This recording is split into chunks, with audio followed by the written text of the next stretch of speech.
Starship s'apprête peut-être à franchir une nouvelle étape décisive. Le 13e vol d'essai pourrait décoller dans les prochains jours, avec une fusée encore améliorée et une plateforme de lancement transformée pour accueillir les opérations les plus ambitieuses de SpaceX. Derrière ces préparatifs se joue une véritable révolution dans la conquête spatiale. Abonnez-vous et partagez cette vidéo pour suivre les avancées qui pourraient redéfinir l'avenir des lanceurs réutilisables. Les dernières informations disponibles montrent que SpaceX entre dans la phase finale de préparation du prochain vol de Starship. Les premières fenêtres de lancement communiquées par les autorités américaines indiquent une période comprise entre le 15 et le 21 juillet, même si cette échéance reste dépendante de la réussite des derniers essais techniques. Les zones de sécurité prévues autour de la base de Starbase, au Mexique et dans l'océan Indien semblent similaires à celles utilisées lors de la mission précédente, ce qui laisse penser que le profil général du vol devrait rester proche. Cette nouvelle tentative sera particulièrement observée, car plusieurs objectifs majeurs sont attendus.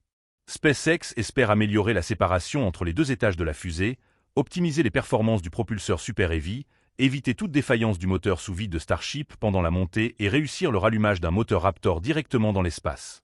Chaque étape représente un défi technique crucial pour démontrer la fiabilité du système. L'entreprise prépare déjà la suite. Le vol 14 pourrait franchir un nouveau cap avec le déploiement de véritables satellites Starlink de nouvelle génération.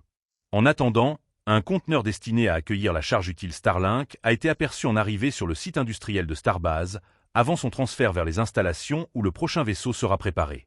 Mais avant de penser au décollage, SpaceX doit valider un élément essentiel, le test statique du Booster 20.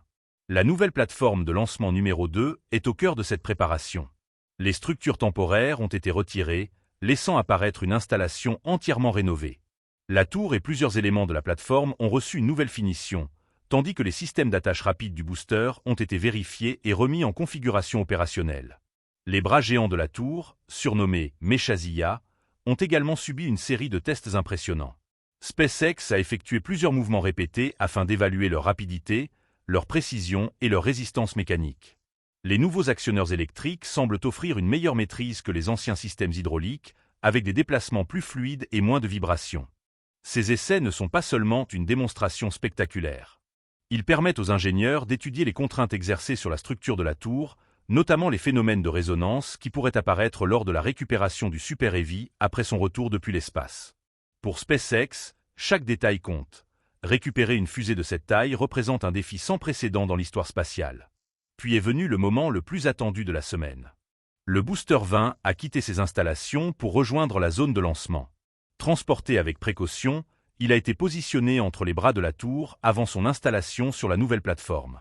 Des observations ont permis de constater que plusieurs moteurs installés sur ce booster provenaient d'un précédent ensemble utilisé lors d'un essai antérieur.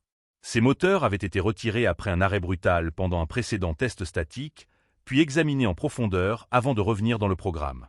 Leur réintégration montre le niveau de contrôle et de vérification appliqué par SpaceX avant chaque nouvelle tentative.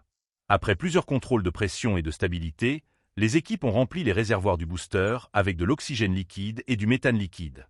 Puis, dans une démonstration spectaculaire, le booster a réalisé un allumage statique complet de ses moteurs sans passer par certaines étapes préparatoires habituelles.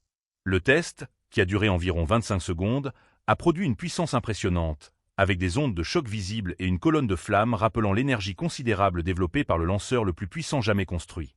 Cette réussite constitue un signal fort pour SpaceX. Elle montre une confiance croissante dans la conception de Starship et confirme que les infrastructures de Starbase progressent à une vitesse exceptionnelle. À quelques jours d'un nouveau vol potentiel, toute l'attention du secteur spatial se tourne désormais vers cette fusée qui ambitionne de transformer durablement l'accès à l'espace.